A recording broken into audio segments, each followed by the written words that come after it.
عزیز طالبات، السلام علیکم ورحمۃ اللہ وبرکاتہ۔ آج ہم تیسرے ہفتے کی پہلی کلاس میں موجود ہیں اور آج ہم آپ کے ساتھ نظم پڑھیں گے۔ نظم جو پڑھیں گے وہ ہے ہماری نظم نعت، ٹھیک ہے؟ اور آپ سب کو ہی پتہ ہے کہ نعت کسے کہتے ہیں۔ 6-7 میں ہم پڑھ کے آئے ہیں اور حمد اور نعت کی تعریفات بار بار آپ کے دہرائی جاتی ہے۔ ہم جو ہے وہ اللہ تعالیٰ کی تعریف میں لکھی گئی نظم کو کہتے ہیں، اور نعت وہ نظم جس میں آپ صلی اللہ علیہ وسلم کی تعریف بیان کی گئی ہو، ٹھیک ہے؟ اچھا، اب یہ نعت جو ہے نظم یہ لکھی ہے کس نے؟ کوئی نہ کوئی شاعر ضرور ہوتا ہے، تو اس کے شاعر جو ہیں وہ مولانا ظفر علی خان صاحب ہیں، ٹھیک ہے؟ تو یہاں پر ہم تھوڑا تعارف دے دیتے ہیں صرف سمجھانے کے لیے آپ کو۔ یہ بار بار تعارف آپ کو لکھنے کی یا تشریح میں بیان کرنے کی ضرورت نہیں ہے، صرف آپ کو معلومات میں اضافے کے لیے آپ کو یہاں پہ، کیونکہ یہ کلاس 8 ہے لہٰذا آپ کی معلومات زیادہ وسیع ہونی چاہیے، یہاں پر آپ کو اسی لیے تعارف شاعر کے بارے میں بتایا جا رہا ہے، ٹھیک ہے؟ نام جو ہے مولانا ظفر علی خان، سال پیدائش ان کا 1873 تھا، سال وفات ان کی 1956۔ ان کی وجہ شہرت جو ہے وہ نعتیہ کلام ہے۔ یہ بات نہیں ہے کہ انہوں نے صرف نعتیں لکھی، انہوں نے حمد بھی لکھی، نعت بھی لکھی، غزلیں بھی لکھی، نظمیں بھی لکھی، لیکن جس نے لوگوں کے دلوں پر اثر کیا وہ ان کا نعتیہ کلام تھا۔ تو ان کی وجہ شہرت کا باعث جو بنا وہ نعتیہ کلام، ٹھیک ہے؟ جو نعتیں انہوں نے لکھی وہ ان کی شہرت کی وجہ بنی۔ شاعری کے موضوعات ان کے ہوا کرتے تھے، جو بھی وہ نظمیں، غزلیں اور ہم نعت لکھا کرتے تھے اس میں شاعری کے موضوعات ان کے کیا ہوتے تھے؟ ان کے موضوعات ہوتے تھے اللہ کی محبت، عشق رسول صلی اللہ علیہ وسلم۔ پھر وہ نظموں میں وطن پرستی کو بہت زیادہ بتاتے تھے، اور اسلام سے بہت عقیدت تھی چونکہ، اس لیے ان کی نظموں میں اسلامی عقیدت ملتی ہے، اور تاریخ اسلام سے بھی ان کو بہت لگاؤ تھا، لہٰذا تاریخ اسلام کے واقعات سے ان کی نظمیں ہمیں بھری ملتی ہیں، ٹھیک ہے؟ تو یہ موضوعات ہوتے تھے ان کی شاعری کے۔ اس کے علاوہ ان میں خصوصیات کیا تھیں؟ یعنی کہ وہ شاعر تو تھے ہی، لیکن اس کے علاوہ اور کیا تھے؟ تو مقرر تھے، بڑے شعلہ بیاں مقرر تھے، تقریر کرتے تھے، بڑے زبردست مدبر تھے، سیاست دان تھے، سیاست دان جو تھے بڑے اچھے سیاست دان تھے، اور اس سلسلے میں انہیں کئی بار جیل بھی جانا پڑا۔ اور اس کے علاوہ صحافی تھے، سچے صحافی تھے، صاف کو سچے صحافی تھے، جو کہ آج کل بہت ہی کم دکھائی دیتے ہیں، نایاب ہیں۔ تو اس طرح کے صحافی تھے، اور ان کا جو اخبار تھا جس کے وہ ایڈیٹر تھے وہ زمیندار تھا، زمیندار نام تھا، ٹھیک ہے طالبات؟ اور میں آپ کو بتا دوں جو ہم نعت پڑھ رہے ہیں آج کی، وہ ہماری نعت جو ہے وہ تلمیح پر مشتمل ہے، یعنی کہ ایک صنف ہوتی ہے، کوئی نظم جو ہوتی ہے وہ مسدس پر مبنی ہوتی ہے، کوئی مخمس پہ ہوتی ہے۔ تو اس کے اشعار جو ہیں، اس کے علاوہ ہم یہ چیزیں بھی پڑھتے ہیں، استعارہ، تشبیہ وغیرہ سنا ہی ہوگا آپ نے۔ تو اس میں ایک جو علم البیان ہے وہ تلمیح ہے، ٹھیک ہے؟ یعنی کہ اصناف سخن بیان کرنے کا انداز جو ہے وہ ایک تلمیح بھی ہے۔ تلمیح کیا ہے میں آپ کو بتا دیتی ہوں کہ تلمیح کے معنی جو ہیں، لغوی معنی جو ہیں وہ اشارہ کرنے کے ہیں، اور یہاں پر تلمیحی اشعار ان اشعار کو کہتے ہیں جن اشعار کو پڑھ کر ہمیں کوئی تاریخی، رومانوی یا کوئی اور واقعہ یاد آ جائے۔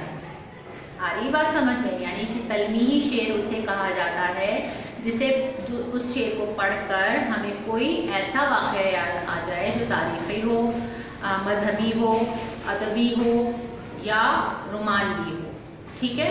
یعنی کوئی ایسی پرانی بات ہمیں یاد آ جائے۔ تو آپ کو ابھی اور اس کے بارے میں وضاحت کے ساتھ میں بتا دوں گی جب ہم تلمیح، استعارہ، تشبیہ وغیرہ کی کلاس میں اس کی تعریفات کریں گے، ٹھیک ہے؟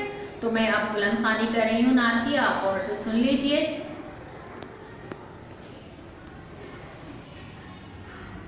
نظم نعت۔ دل جس سے زندہ ہے وہ تمنا تم ہی تو ہو، ہم جس میں بس رہے ہیں وہ دنیا تم ہی تو ہو، پھوٹا جو سینہ شب تارے الست سے، اس نور اولی کا اجالا تم ہی تو ہو، سب کچھ تمہارے واسطے پیدا کیا گیا، سب غایتوں کی غایت اولا تم ہی تو ہو، جلتے ہیں جبرائیل کے پر جس مقام پر، اس کی حقیقتوں کے شناسا تم ہی تو ہو، گرتے ہوئوں کو تھام لیا جس کے ہاتھ نے، اے تاجدار یثرب و بطحا تم ہی تو ہو،